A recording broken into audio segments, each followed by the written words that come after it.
తోట యజమాని తోట మార్పు ఏమంటున్నాడు, ఈ చెట్టు 3 సంవత్సరాల నుంచి ఈ చెట్టుకి ఏం లేవు, ఫలాలు లేవు. కాబట్టి ఈ చెట్టు ద్వారా ఏమవుతుంది, ఈ తోటలో స్థలమంతా వ్యర్థమవుతుంది. కాబట్టి ఈ చెట్టును ఏం చేయాలి, నరికివేయాలి అని చెప్పి తోటబాలు చెప్పారు. తోటబాలు అంటున్నాడు, అయ్యా నా యజమానుడా, ఇదిగో ఈ సంవత్సరం చూశావు కదా, ఫలించలేదు. అయితే ఈ ఒక్క సంవత్సరం నువ్వు చూడు, ఈ ఒక్క సంవత్సరము చూడు, దాని చుట్టూ బాగా తొలుతాను, మంచి ఎరువేస్తాను. ఈ సంవత్సరంలో అది ఫలించిందా సరే, ఒకవేళ ఫలించలేదనుకో నువ్వు చెప్పినట్టుగా ఏం చేద్దాము, నరికేద్దాం, దాన్ని కాల్చేద్దామని ఆ తోట మారి యజమాని చెప్పడం జరిగింది. నా ప్రేమైనటువంటి నా దేవుని పిల్లలారా, నా సహోదరి సహోదరు, ప్రభువు ఈ మాటలు ఈ విధంగా చెప్పడం జరిగింది. తోట యజమాని అనగా దేవునికి సాదృశ్యమైనాడు. తోట అనగా సంఘమునకు సాదృశ్యమైనది. ఆ అంజురపు చెట్టు విశ్వాసికి సాదృశ్యమైనది. ఆ అంజురపు చెట్టు ఎవరు తెలుసా, నీవు నేనే. అయితే నా ప్రేమ బాధారా, దేవుని వాక్యము సెలవిస్తుంది, ఇన్ని సంవత్సరాలుగా నీ బ్రతుకులో, నీ జీవితంలో ఆ యజమానైన దేవుడిని చూస్తున్నప్పుడు నీ ఉదయంలో ఫలాలు లేవంట. ఏమి లేవు, ఫలాలు లేవు. నీ ద్వారా సగమంతా చెడిపోతుంది. దేవుడు ఇష్టపడినటువంటి ఫలాలు నీలో లేవు. అంత మాత్రమే కాదు, నీ ద్వారా ఏమవుతుంది, సగమంతా చెడిపోతుంది. కాబట్టి ఆ యజమానుడి దేవుడు తోటమాతో అంటున్నాడు, ఎవరి, ఇదిగో ఈ వ్యక్తి ద్వారా, ఈ వ్యక్తి యొక్క జీవితం ద్వారా, ఈ వ్యక్తి సాక్ష్యం ద్వారా, ఫలాలైన ఈ బ్రతుకు ద్వారా సంఘమంతయు పాడైపోతుంది, కుటుంబమంతయు పాడైపోతుంది, గ్రామమంతయు పాడైపోతుంది. కాబట్టి ఇదిగో తోటమాలి ఈ చెట్టును నరికేసే అన్నప్పుడు ప్రభు అయిన యేసు చూస్తున్నటువంటి ఆ తోటమాలి, ఆ పరిశుద్ధాత్మ దేవుడు మన పక్షముగా ఏం చేశారు తెలుసా, అయ్యా తండ్రి యజమానుడా, ఈ ఒక్క సంవత్సరము ఉండని, ఈ సంవత్సరంలో మంచిగా తిరిగి పెడతాను, నీకునగా వాక్యములకు సాదృశ్యమైంది. ఈ సంవత్సరంలో మంచి నీరు పెడతాను, మంచిగా వాక్యం అందిస్తాను. ఈ వాక్యము భుజించి వాక్యము తిని ఫలించిన సరే వ్యక్తి ఫలించలేదనుకో, ఈ సంవత్సరంలో నువ్వు చెప్పినట్టుగా దాన్ని పొందేద్దామని చెప్పేసి తోట మారేటువంటి యేసు ప్రభు మన పక్షంగా విజ్ఞాపన చేస్తున్నాను. పరిశుద్ధాత్మతో మన పక్షంలో విజ్ఞాపన చేస్తున్నాను. అంత మాత్రమే కాదు, తోటమారి సంఘ దైవజనుడికి సేవకుడికి సాదృశ్యమైన సేవకుడు మధ్యవర్తిగాని భావాలను బట్టి ప్రభు సన్నిధిలో మొదటి వ్యక్తిగా ఉన్నాడు. నా ప్రియమైన దేవుని వల్ల నువ్వు ఫలించాలి. నువ్వు ఫలించడము దేవునికి ఇష్టం. నువ్వు ఫలించి విస్తరించి నువ్వు అభివృద్ధి చెందాలి, అదే దేవునికి ఇష్టం. ఎన్నో సంవత్సరాల నుంచి దేవుడిని చూస్తున్నాడు. ప్రతి సంవత్సరం వాక్యం వింటున్నాము, ప్రతి సంవత్సరం దేవుని సన్నిధికి వస్తున్నాము, ప్రతి సంవత్సరంలో సక్రమంగా దేవుని సన్నిధికి వస్తున్నాము, దశమాలను చూస్తున్నాము, పాట పాడుతున్నాము, ప్రార్థిస్తున్నాము, ఆరాధిస్తున్నాయి. అయితే నీలో నిజమైనటువంటి పరిశుద్ధమైన ఫలాలు మీద ఉన్నాయా ఒకసారి పరిచయం చేసుకోవాలి. ఎందుకంటే దేవుడి రాజ్యము పరిశుద్ధమైంది. దేవుడు పరిశుద్ధమైన వాడు, హృదయ శుద్ధి గల వారు ధన్యులు, వారు దేవుడిని చూచిదారు. ఆ హృదయ శుద్ధి గల వారు ధన్యులు, వారు దేవుడిని చూచిదారు. అంత మాత్రమే కాదు, ఆయన నివాసము చేసినటువంటి ఆ స్థలము పరిశుద్ధమైన స్థలము. ఏ స్థలం అది? పరలోక రాజ్యం. మన భాషలో చెప్పాలంటే స్వర్గము. స్వర్గము అనేది పరిశుద్ధమైంది, స్వర్గము అనేది పవిత్రమైంది. అక్కడ నిషిద్ధమైనది, అపవిత్రమైనది, పాపంతో కూడినది ఏది కూడా ఆ స్వర్గములో ప్రవేశించదు.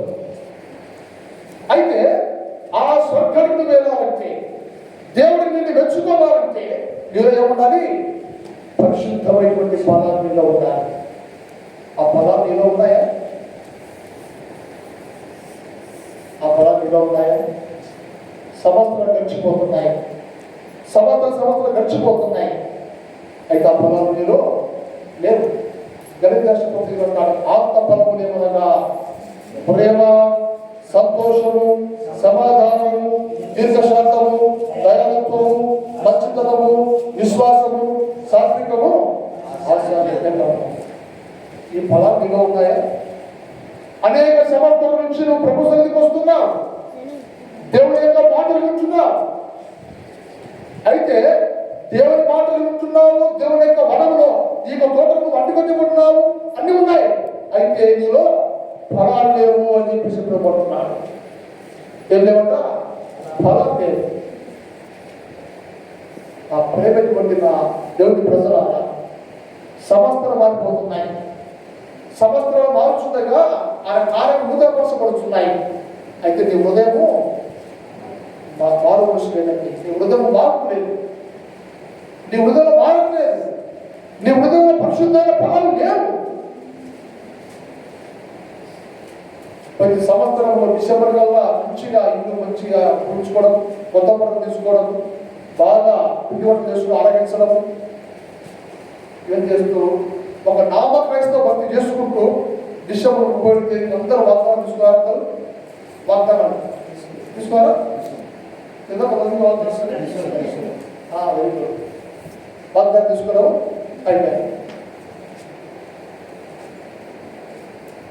అంతే అప్పుడే వాగ్దానం తీసుకుందాం, సరిగా అయిపోయారు.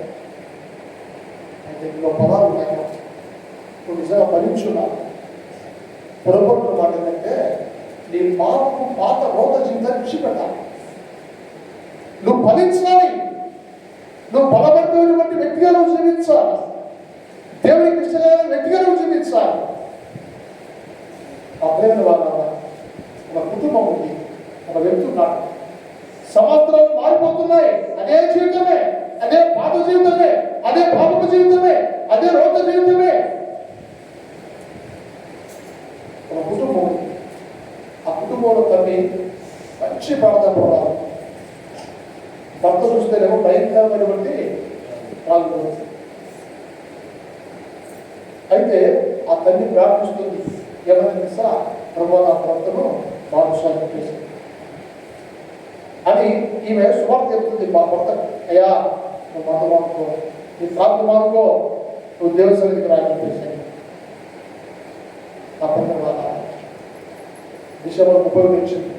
వాగ్దానం జరుగుతుంది, అయ్యా ఈరోజు రాత్రికాల సమయంలో వాగ్దానం జరుగుతుంది కనుక నా బాబాను కొనుక్కొని యథార్థంగా నూతన సంవత్సరంలో నూతనంగా జీవిద్దామని అని చెప్పేసి చెప్పాలి.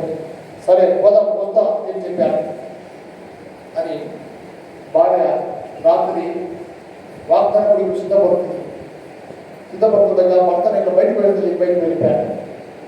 వెళ్ళిపోయిన తర్వాత మరి 10 అయింది, 11 అయింది, 12 అయింది, 2 అయింది, 3 అయింది. తెల్లవారుజామున వచ్చాడు. అక్కడికి వెళ్ళాడు, భయంకరంగా స్నానం చేయాడు. భార్య ఏడ్చుకుంటూ అయ్యా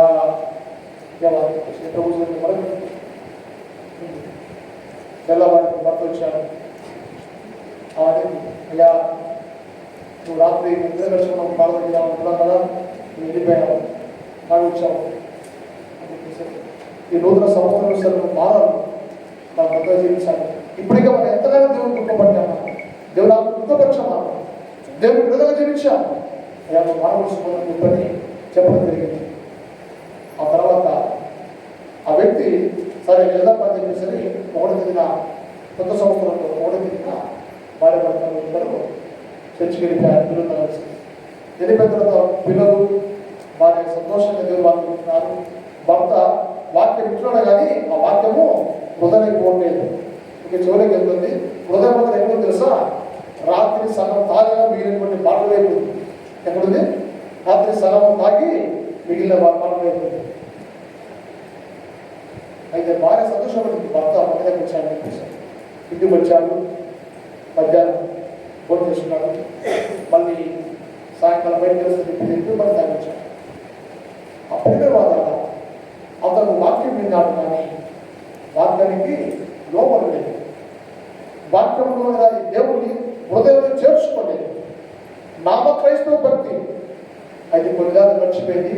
తర్వాత ఉన్నటువంటి హఠాత్తుగా అతను ఆధ్యాత్మిక మానేశ్వరము జరిగింది. వాక్యం సెలవిస్తుంది, ఎన్ని వాళ్ళు గతించినా వినని వాడు, లోపలిన వాడు హఠాత్తుగా నాశనం అవుతాడు. నా ప్రేమైన వాళ్ళ ఫలించిన ప్రతి చెట్టును నరికేయబడతాయి.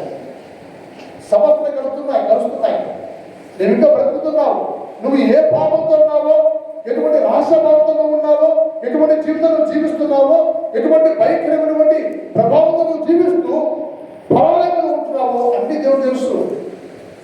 ఈ రాత్రి కాల సమయంలో ఈ శ్రద్ధయంత్రం ద్వారా ఈ మాటలు వింటున్నటువంటి నా సహోదరుడా, ప్రభు నీతో మాట్లాడుతున్నాడు. నువ్వు ఎటువంటి రాష్ట్రభావంతో ఉంటున్నావో, ఎటువంటి దుష్కారంతో ఉంటున్నావో, ఎటువంటి శాపంతో ఉంటున్నావో అన్ని ప్రభు తెలుసు. ఈ బ్రతుకులో ఫలాలు లేవు, పరిశుద్ధమైన జీవితం లేదు, నీలో ప్రేమ లేదు, సంతోషం లేదు, సమాధానం లేదు, దీర్ఘశాంతం లేదు, దయాత్వం లేదు, మంచితనం లేదు, విశ్వాసం లేదు, సాత్వికం లేదు, ఆశ నిగ్రహం లేదు, నీలో పరిశుద్ధమైనటువంటి ఫలాలు లేవు. సంవత్సరం గడిచిపోతున్నాయి. అయితే నీ బ్రతుకు మార్పు లేదు. నిన్ను బట్టి సంఘంలో అనేకులు చెడిపోతున్నారు. నిన్ను బట్టి నీ కుటుంబంలో అనేకులు చెడిపోతున్నారు. నిన్ను బట్టి నీ కుటుంబం మీద శాపము, నిన్ను బట్టి నీ యొక్క ఆ ప్రాంతంలో ఉన్న వ్యక్తులకు శాపము. నా ప్రేమ వాడాలా అటువంటి చెట్టులో ఏమన్నాడు ప్రభు దానికి పడేస్తున్నాడు. అయితే ఆపడి ఆ తోటమైనటువంటి ప్రభుని యేసుక్రీస్తు నీ కోసం, నా కోసం మన కృపగా హస్తమనుకోలుగా వచ్చి మన కృప చేతని కాపాడుతూ నీవు మారుమనసు పొందాలి, నీ బ్రతుకును మార్చుకోవాలి, ఈ సమస్త ఫలించాలి అని ప్రభువు కోరుకుంటూ నీకు అవకాశం ఇస్తున్నారు. నా ప్రియ ప్రజల మరి ఎఫెసీ పత్రికలో భాగం అపోస్తుల పౌలు గారు ఎఫెసీ రాసిన పత్రిక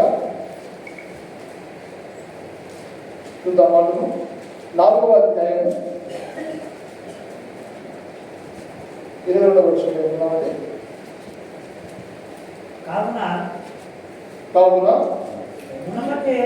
మునుపటి ప్రవర్తన విషయంలోనైతే మోసకరమైన దురాశ వలన చనిపోవు మీ ప్రాచీన స్వభావం వదులుకొని మీ చిత్తవృత్తి యందు నూతన పరచబడిన వారై నీతియు యథార్థమైన భక్తియు గలవారై దేవుని పోలికగా సృష్టించబడిన నవీన స్వభావమును ధరించుకున్నవారు.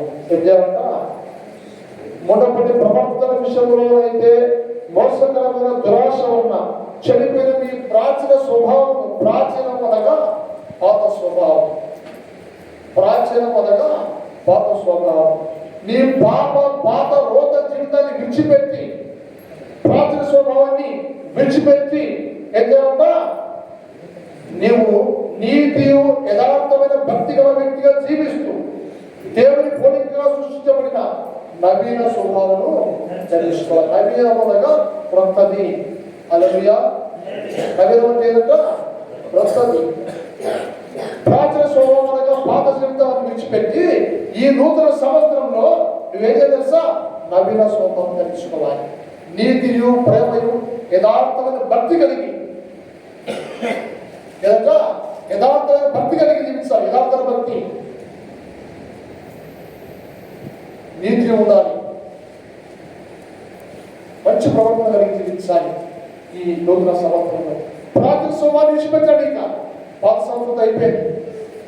నవీన స్వభావాన్ని ధరించుకొని నూతనపరచబడిన వ్యక్తులుగా కొత్తగా మీరు జీవించాలి. కొలసీ మాట అక్కడ 2:19 అపోస్తలుడైన పౌలు గారు కొలసీయులకు రాసిన పత్రిక 3వ అధ్యాయము 8వ వచనం చదువుదామండి. ఇప్పుడైతే మీరు కోపము, ఆగ్రహము, దుష్టత్వము, దూషణ, మీ నోట్లో భూతులు అనుభవించి విసర్జించుడి, ఒకరితో ఒకడు అబద్ధమాడకుడి, ఏదైనా ప్రాచీన స్వభావము దాని క్రియతో కూడా మీరు పరిత్యజించి జ్ఞానం కల నిమిత్తము దాన్ని సూచించవాడిని పోలిక చొప్పున నూతన పరచబడుతున్న నవీన స్వభావము చేర్చుకుంటారు. ఎందుకంట బూతులు ఆగ్రహము, దుష్టత్వము, దూషణ ఇవన్నీ మీ నోట రానివ్వదు. సంవత్సరం మారింది, 2024 సంవత్సరం అయిపోయింది, 20 సంవత్సరాలు అడుగు పెట్టాను. ఇంకా మీ నోట్లో బూతులు వస్తున్నాయా? నీ నోట్లో అబద్ధాలు వస్తున్నాయా? నేను ఇంకా దేవుడికి విరోధంగా జీవిస్తున్నావా? ఈ నూతన సంవత్సరంలో బ్రతుకుతున్నటువంటి దేవుని కృప, ఈ తోట అయినటువంటి లోకంలో బ్రతుకుతున్నటువంటి దేవుని కృప. నా ప్రేమ వాళ్ళ అయితే ఈ నూతన సంవత్సరంలో ఇంకా నీ నోటి కంటే బూతులు వస్తున్నాయా? ఒకసారి పరీక్ష చేసు. దుష్ట ఆలోచనలు, పాప సంబంధ తలంపులు, పాప సంబంధ ఆలోచనలు, చెడు తలంపులు నీలో ఉన్నాయా? అసలు పరిశీలన చేసుకొని నీ ప్రాచీన పాత రోజు జీవితాన్ని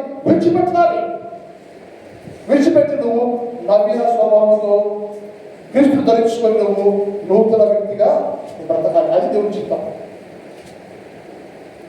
నా పేరు మనం బ్రతుకున్నామంటే కేవలము దేవుని మహాకృప, ఆ తోటమాటువంటి యేసయ్య యొక్క మహాకృప మన పక్షమును నశించుకోకుండా మన పక్షం దాన్ని విజ్ఞాపన చేస్తున్నాడు.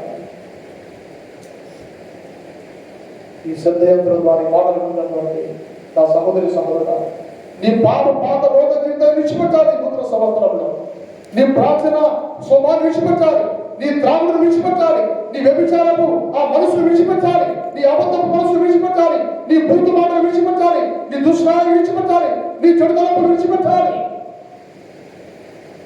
నీ మోసకరమైనటువంటి బ్రతుకును విడిచిపెట్టాలి, నీ అసూయ జీవితాన్ని విడిచిపెట్టాలి, నీ అబద్ధపు బ్రతుకును విడిచిపెట్టాలి, నీ బూతు మాటలను విడిచిపెట్టాలి.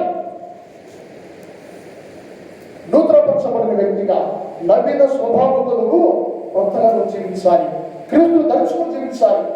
నీ నోటి వెంట పరిశుద్ధమైన మాటలు రావాలి, నీ హృదయం నుంచి పరిశుద్ధమైనటువంటి ఆ భావాలు కనపడాలి. నిన్ను చూసిన వారు అనేకులు మీరు నిజముగా దేవుని పిల్లలని సాక్షి చెప్పాలి. మీరు నిజమైనటువంటి దేవుని పిల్లలు అని సాక్షి చెప్పాలి. నా ప్రేమ ద్వారా నిన్ను బట్టి అనేకులు దేవుని యొక్క మహిమను చూడలేకపోతున్నారు, నిన్ను బట్టి అనేకులు దేవుని కృపను పొందలేకపోతున్నారు. నిన్ను బట్టి నీ సాక్ష్యాన్ని బట్టే కారణము భక్తిగా మనం నడుస్తున్నావు, కానీ నీ అంతరంగంలో నీ హృదయంలో పాపంతో జీవిస్తున్నావు. చూడడానికి బైబిల్ పట్టుకుని తిరుగుతున్నావు, దేవస్థానికి వస్తున్నావు, తిరిగి నోటి కంటే అదే పూజ మాటలు, అదే అబద్ధపు మాటలు, అదే పాపం జీవితం. ఈ సభని మాటలు వింటున్నటువంటి నా సహోదరి సహోదరుడా, ప్రభు నీకు నూతన సంవత్సరం ఇచ్చాడు, నీకు ఆయుష్కాలం పొడిగించాడు. ఈ సంవత్సరం ఫలించాలి. ఫలించలేదా? ఫలించే ప్రతి చెట్టును నరికి పారవేయబడుతుంది. ప్రభు నీ ఆయుష్కాలం పొడిగించాడు. ప్రభుత్వాన్ని యథార్థంగా నీ పాపాలు ఒప్పుకో. నీ పాపాన్ని బట్టి నీకు సమాధానం ఉండదు, నీ పాపాన్ని బట్టి నీకు నెమ్మది ఉండదు, నీ పాపాన్ని బట్టి నీ యొక్క సాక్ష్యాలను కోరుకుంటావు. నీ పాప జీవితాన్ని బట్టి అనేకులు నిన్ను చూసి వాడు పాపాత్ముడు, వాడు పాప అని చెప్పేసి అనేకులు చెబుతారు. సృష్టికర్త దేవుడిని జ్ఞాపకం చేసుకో. ఏ పాపంతో ఉంటున్నావు, ఏ శాపంతో ఉంటున్నావు, ఎటువంటి రహస్య పాపంతో నువ్వు ఎలుబడి చేస్తున్నావు, నీలో ఫలం లేకుండా నీ ప్రయోజనం జీవిస్తున్నావా? జాగ్రత్త. ప్రభు నీతో మాట్లాడుతున్నాడు. నువ్వు ఫలించాలి. వాక్యమైన నేను నీకు అందిస్తున్నాడు దేవుడు. ఈ వాక్యంతో నువ్వు ఫలించాలి. నువ్వు ఫలించాలి. ఫలించకపోతే నరికి పారవేయబడతావు. ఆ కృపగల దేవుడు నీకు అవకాశం ఇస్తున్నాడు. నీ బ్రతుకుని రాత్రి మార్చుకో. నీ పాప జీవితం విడిచిపెట్టు. నీ పాపాన్ని బట్టి నీకు సమాధానం లేదు, నీ పాపాన్ని బట్టి నీకు నెమ్మది లేదు, నీ పాపాన్ని బట్టి నీకున్న సాక్ష్యము నువ్వు పోగొట్టుకుంటావు. పరిశుద్ధ గ్రంథంలో ఒక స్త్రీ ఉంది. ఎవరున్నారు? ఒక స్త్రీ ఉంది. ఆ స్త్రీ భయంకరమైన పాపంతో ఉంది. తన జీవితంలో ఆ పాపాన్ని బట్టి సాక్ష్యం పోగొట్టుకుంది. ఆ పాపాన్ని బట్టి సాక్ష్యం పోగొట్టుకుని నెమ్మది లేక, హృదయంలో సమాధానం లేక, చివరికి ఆమె నివసించినటువంటి ఆ ప్రాంతంలో సాక్ష్యం కూడా కోల్పోయింది. సాక్ష్యం కూడా కోల్పోయింది. ఒక దినాన యేసు ప్రభు ఏం చేశారంటే శిష్యులు వెంట పెట్టుకొని ఒక దినాన మరి తన యొక్క పరిశుద్ధ ఇంటికి భోజనంకి వెళ్ళాడు. చూద్దాం లూకా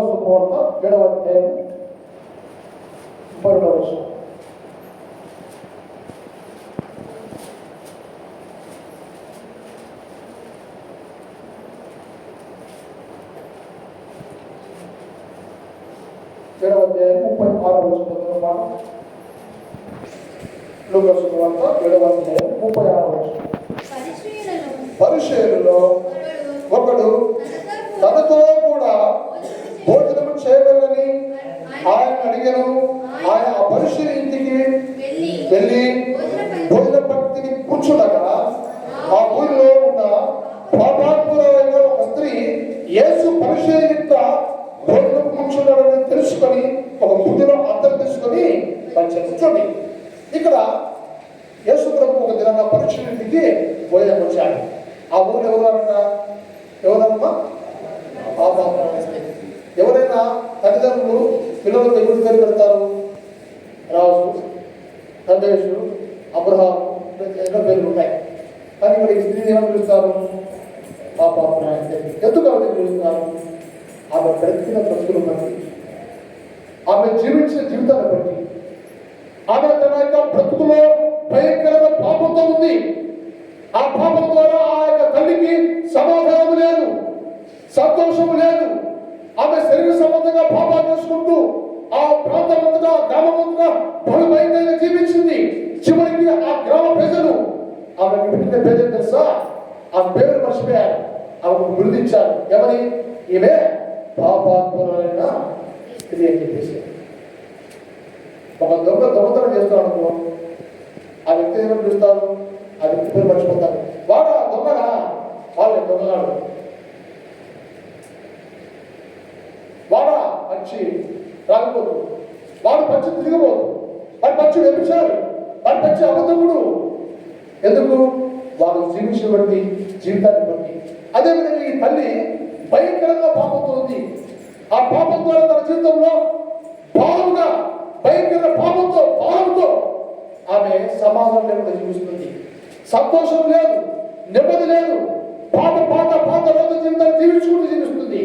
అయితే ఒక దినాన సర్వశక్తుల దేవుడు ప్రభువైన యేసుక్రీస్తు సృష్టికర్త అయిన దేవుడు ఒక దినాన ఆ పరిశుద్ధుడికి భోజనం రావడము ఆ స్త్రీ విన్నది. విన్న తర్వాత ఆ స్త్రీ ఏం చేసిందంటే, ఇదిగో ఆయన సర్వశక్తివంతుడు, ఆయన అద్భుతం చేశాడు, ఆయన అనేకులు దర్శించాడు, ఆయన అనేకులు విడుదల ఇచ్చాడు, ఆయన ద్వారా అనేకులు దేవుని యొక్క మహిమను చూశారు, ఆయన ద్వారా అనేకులు రక్షించబడ్డారు, ఆయన ద్వారా అనేకులు స్వస్థత పొందుకున్నారు. కాబట్టి ఇదిగో నా పాపంలో ఆయన క్షమిస్తాడు, నా హృదయంలో పాపంతో తీసివేస్తాడు, కాబట్టి మంచి జీవితాన్ని ఇస్తాను చెప్పేసి ఆ స్త్రీ ఆ పరిశుద్ధుడికి వెళ్ళింది.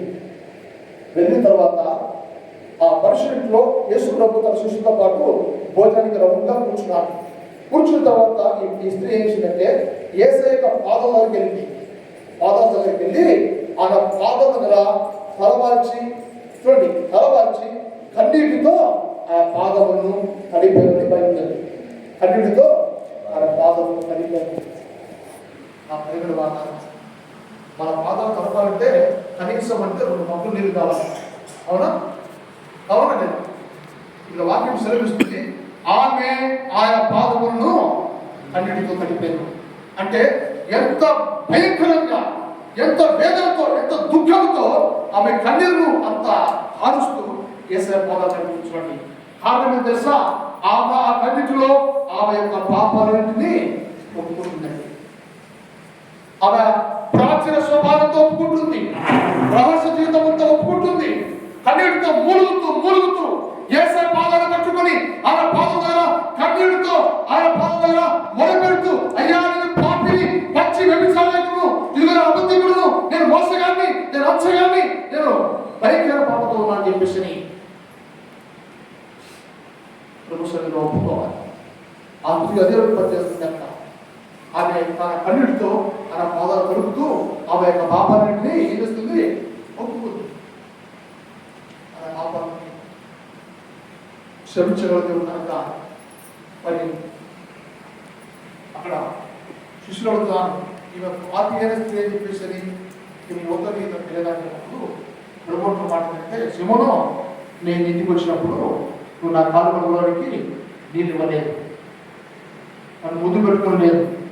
అయితే ఈ స్త్రీ వచ్చినప్పటి నుంచి తన కన్నీటితో నా పాదాలు కడగడము ప్రారంభించింది, ఈమె నన్ను ముద్దు పెట్టుకోవడము ప్రారంభించింది. ప్రభుత్వం మాట తెలుసా, ఈమె నన్ను విస్తారంగా ప్రేమించింది కనుక ఈమె విస్తారమైన పాపములు క్షమించబడ్డది. కుమారి, నీ విశ్వాసం నిన్ను రక్షించను, నీవు సమాధానం కలదనిపై ఎల్లు మందికి తోచేశారు. ఎప్పుడైతే ఆమె ప్రభావం పెట్టిన హృదయంలో సమాధానం కలిగింది. సమస్త పాపములను, నీ యొక్క దోషములను, నీ తప్పిదములను, నీ అపరాధములను, నీ కఠినమైనటువంటి ఆ పాపము జీవితాన్ని ప్రభు దగ్గరికి వచ్చి నువ్వు ఒప్పుకొని విడిచిపెట్టినప్పుడు ప్రభు నీతో అంటున్నాడు, ఇదిగో నువ్వు ఏ పాపం చేసినా సరే నీ పాపమును క్షమించి నువ్వు కోల్పోయిన సంవత్సరం తిరిగి ఇస్తాడు. ఆ స్త్రీ పాపాత్మ స్త్రీ అని ఇప్పుడు పరిశుద్ధ గ్రంథంలో ఆమె పేరు రాశానండి, ఆమె గురించి రాశాను. హల్లెలూయా. పరిశుద్ధంగా రాశాడు. ఎంత గొప్ప కృప చూడండి. ఆ పేరు పెట్టిన దేని ప్రజల ప్రభుత్వ మాట అంటే నువ్వు ఫలించాలి.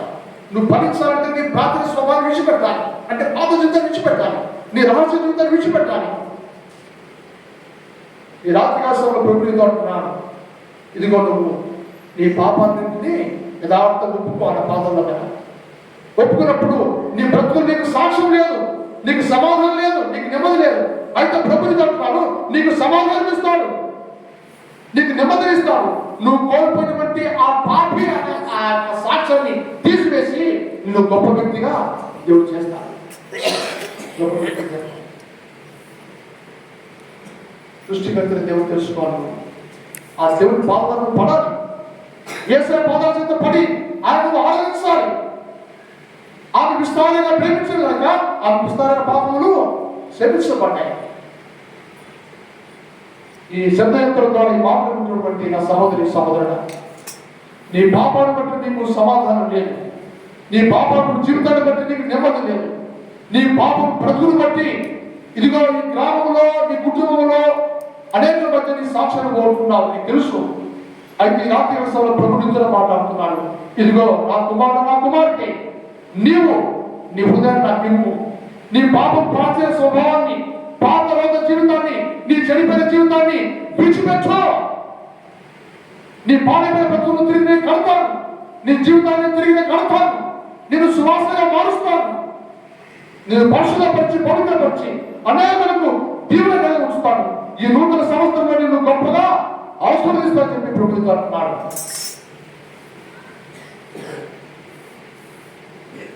నా పరిపాలన భరించాలి, ప్రార్థన సోమాలు పెట్టాలి. అమెరికాలో మనం సభ జరిగింది తెలుసా మీకు? లాస్ ఏంజల్స్లో.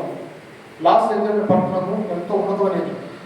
ఆ పట్టణం అంతా అంత సినిమా యాక్టర్లే, మంచి కోట్ల మంది డబ్బులు అలా వ్యక్తులే.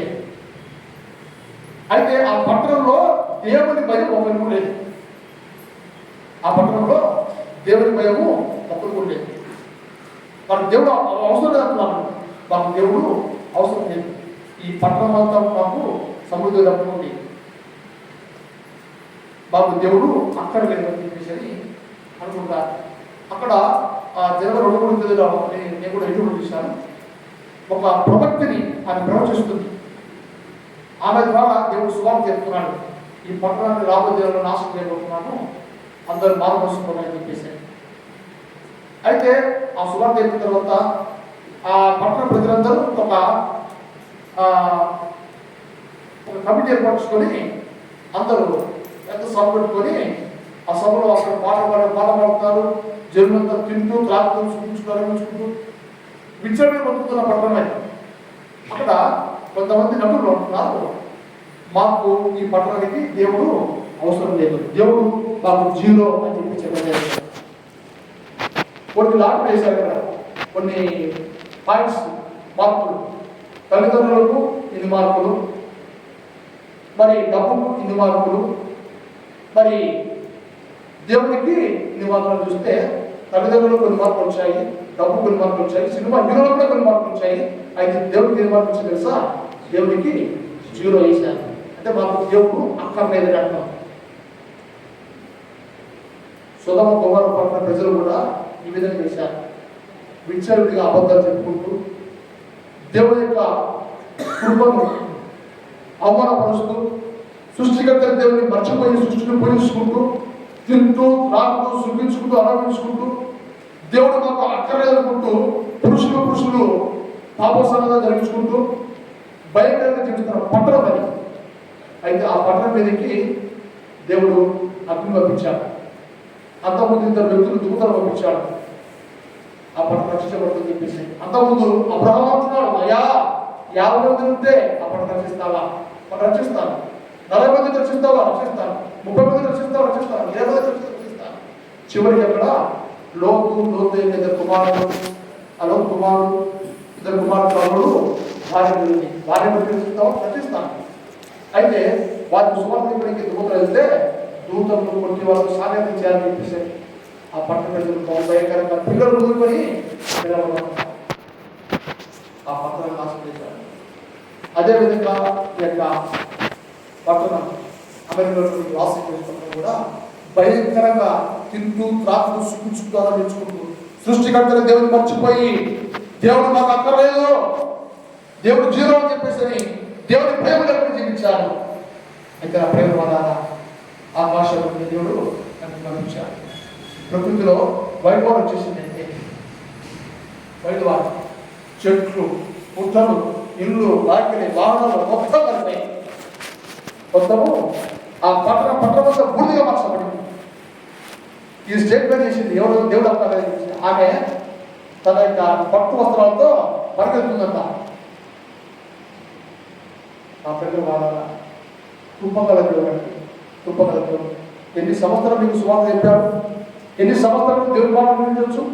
అయితే ఫలించని ప్రతి చెట్టును నరికేస్తాను, జాగ్రత్త. ఎన్ని సంవత్సరాల నుంచి దేవుని మాట వింటున్నా,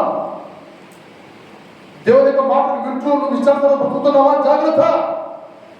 కృపగల దేవుడు నిన్ను ఆయన కృపతో రక్షించుకొని నువ్వు మార్మోష పొందాలని ప్రభుత్వం అని రక్షించాలని, నీ బ్రతుకు మార్చాలని, నీ జీవితాన్ని కట్టాలని, ఇదిగో నిన్ను పవిత్రపరిచి నీ పాపం నుంచి విడుదల ఇవ్వడానికే ఆయన నీ కోసం నీ పాపాన్ని నిమిత్తం ఆయన నలగొట్టబడ్డాడు. నీ కొరకు 2000 సంవత్సరాల క్రితము నలగొట్టబడి ఆయన శిలువ వేయబడి ఆయన ఏ పాపము లేదు. పిలాతు అంటాడు, ఈయనలో ఏ పాపము లేదు, కానీ నీ కోసము ఆయన బలిగా అర్పించబడాలి కనుక ఏ పాపం లేకపోతే నీ కోసము ఆయన శిలువ వేయబడాలి, నీ కోసం రక్తం దారం పోయాలి. ఆ రక్తం ద్వారా నీకు విమోచన పాపం నుంచి. ఆ ప్రేమ వల్ల యేసు ప్రభువు నీ కోసం నిలబడబడ్డాడు. నీ కోసము ఆయన శరీరమంతా 4 సార్లు తిరిగి పెట్టుకున్నాడు. నీ కోసం నువ్వు శరీరంతో కళతో నీ చేతులతో కాలతో చేసే పాపల పనులు ఆయన చేతులలో కాలంలో తెలుసుకున్నాడు. ఆయన తలలో మూలంగా తెలుసుకున్నాడు. ఆయన నీ పాపను బట్టి ఇదిగో నువ్వు జీవించినటువంటి ఇక ప్రాచీన పాప రోత జీవితాన్ని బట్టి నేను పరిశుద్ధపరచడానికి ఆయన కోసము శిలువ వేయబడ్డాడు. నీ కోసం ఆయన రక్తము నరపోశాడు, నీ కోసం మరణించాడు, నీ కోసము నిన్ను తిరిగి మరణం నుంచి లేపడానికి, జీవంతో లేపడానికి ఆయన మరణించి 3 దినాలు సమావేశపడి తిరిగి 3వ దినమున లేచాడండి. లేచి ఆయన ఆత్మస్వరూపిగా పరిశుద్ధాత్మగా ఆనందపోయి ఆధారకతను పంపించి ఆత్మస్వరూపమైన మధ్య సంచారం చేస్తున్నాడు. తోటమాలిక ఆ పేరు ద్వారా ఈ రాత్రి రసంలో ప్రభుత్వం మాట్లాడుతున్నాడు. ఏ పాపంతో నామో ఆ పాప జీవితాన్ని విడిచిపెట్టు. నువ్వు ఫలించాలి, అది దేవుని చిత్తము. నీ బ్రతుకులో మార్పు రావాలి, నీ జీవితంలో మార్పు రావాలి, నీ మాటలలో మార్పు రావాలి, నీ పడకలో మార్పు రావాలి, నీ ప్రవర్తన మార్పు రావాలి. మీరు చూసిన వారు యేసయ్య యొక్క ప్రేమను చూడాలి. మీరు నిజంగా దేవుని పిల్లలని సాక్షి చెప్పాలి. జాగ్రత్త. దేవుడి అంటే భయభక్తులు లేకుండా విశ్వాసాలు జీవిస్తున్నాయేమో, జాగ్రత్త. ఆ కృపగల దేవుడు పాపాత్ములైన స్త్రీని క్షమించి ఒక మంచి సువాసనకరమైన జీవితాన్ని ఇచ్చాడు, మంచి సాక్ష్యం ఇచ్చాడు. చివరికి పరిశుద్ధ గ్రంథంలో ఆమె యొక్క పేరును రాయడం జరిగింది. ఆమె గురించి నేర్పించాలి. పరిశుద్ధ గ్రంథంలో ఎంత కృపగలవాడు, జీవనంలో పేదెక్కాయి. ఏం తెలుసా? ఈ రాత్రి నీ పాప జీవితాన్ని యథార్థంగా ఒప్పుకొని విడిచిపెట్టి ప్రభు నీ యొక్క జీవితాన్ని అప్పగించుకో. చివరిగా ఒక మాట పుస్తకం వాక్యాన్ని ముగించుకుందాం. యెహెజ్కేలు గ్రంథము 18వ అధ్యాయము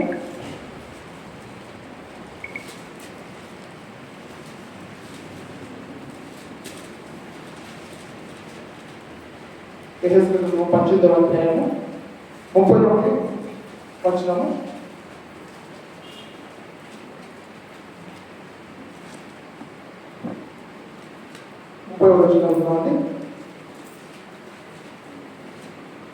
చదవండి. 18వ అధ్యాయం యెహెజ్కేలు గ్రంథము 31వ వచనం. మీరు జరిగించిన అక్రమ క్రియలన్నింటినీ విడిచి నూతన హృదయమును నూతన బుద్ధి తెచ్చుకోండి. ఇశ్రాయేలులారా, మీరెందుకు మరణము నొందుతున్నారు? ఇదే ప్రభుని యెహోవా వాక్కు. ప్రభువు ఏమంటాడు? మీరు జరిగించిన అక్రమ క్రియలన్నింటినీ విడిచి నూతన హృదయము నూతన బుద్ధియు తెచ్చుకోండి. అది ప్రభు అంటున్నాడు. 23వ వచనం చదువుకుందామండి. అదేవిధంగా 23వ వచనం కూడా, దుష్టులు మరణం చేత నాకు ఎంత మాత్రము సంతోషం కలుగునా, వారు తమ ప్రవర్తన దిద్దుకొని బ్రతుకులే. పాపం నుండి మరణించడము దేవుడికి ఇష్టము లేదండి. ప్రభు అంత మాట్లాడంటే ప్రభు పాపంతో అసహించుకుంటాడు, అని పాపిని ప్రేమించే దేవుడు. పాపిని ప్రేమించే దేవుడు.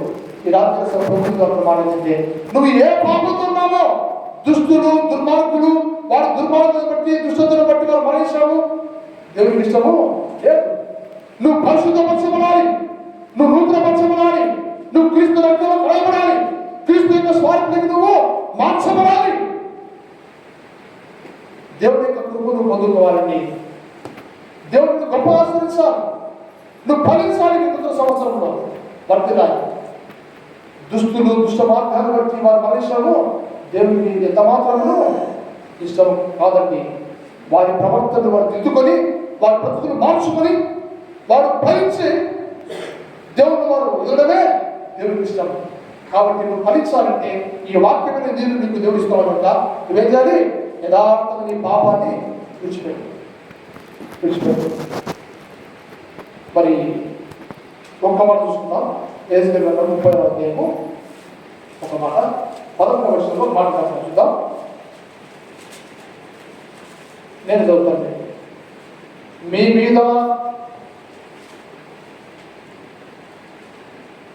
మీద మనుషులను పశువులను విస్తరింపజేసేదను, అవి విస్తరించి అభివృద్ధి నొందును. పూర్వం నుండి మేము నివాస స్థలముగా చేసి చూడండి, మునుపటి కంటే అధికమైన మేలు మీకు మనం చేసేదను. అప్పుడు నేను యెహోవాని దాన్ని మీరు తెలుసుకుందరు. నా ప్రతివాదన దేవుడు నూతన హృదయాన్ని దానికి ఇస్తాడు. ఎప్పుడు నీ పాపం ప్రార్థన స్వభావాన్ని విడిచిపెట్టాను. ఈ రాత్రి ప్రభుత్వాలను యథార్థంగా ఒప్పుకుంటూ ఈ పాపం విడిచిపెట్టి ప్రభు నువ్వు నీ హృదయం చేర్చుకో. ఈ దేవుని మనందరికీ సర్వశక్తి దేవుడు దయచేది కాక. అందరూ మోకరించి వచ్చిన ప్రార్థన చేస్తున్నాం.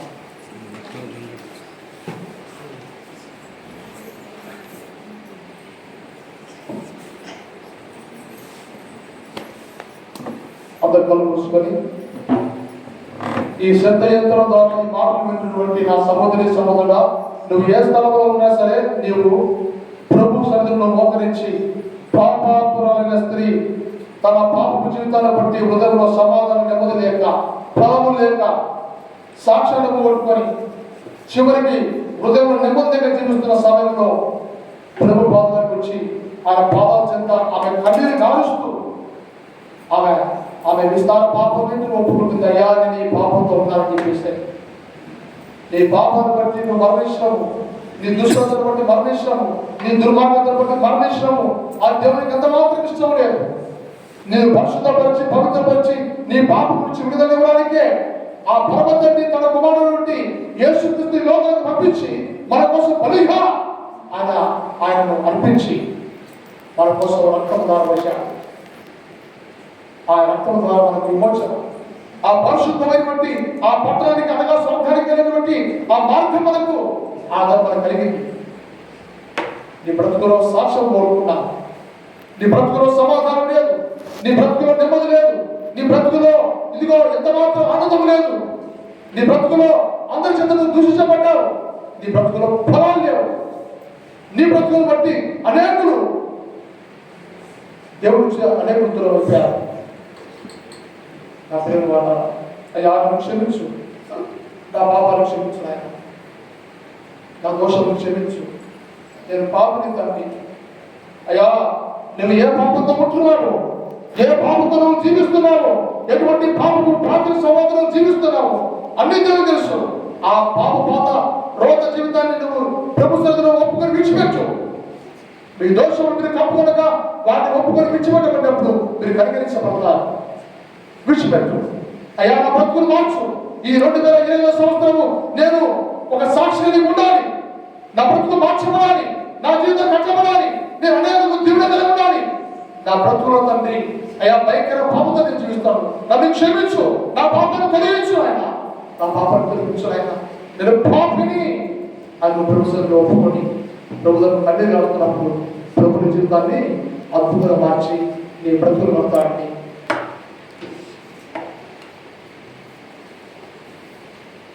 అయ్యా ఈ వాక్యంలో శక్తి ఉందండి, ఈ వాక్యంలో జీవం ఉంది తప్ప నేను పాపినయ్యా, నేను పాపిని పాపినైనా నేను దూరంగా పారిపోగా, ఘోర పాపినైనా నేను దూరంగా పారిపోగా, నీ ప్రేమతో నన్ను క్షమించి నన్ను హత్తుకున్నావయ్యా, నీ ప్రేమతో నన్ను క్షమించి నన్ను హత్తుకున్నావయ్యా, ఎంత మంచి దేవుడవయ్యా, ఎంత మంచి దేవుడవేసయ్యా,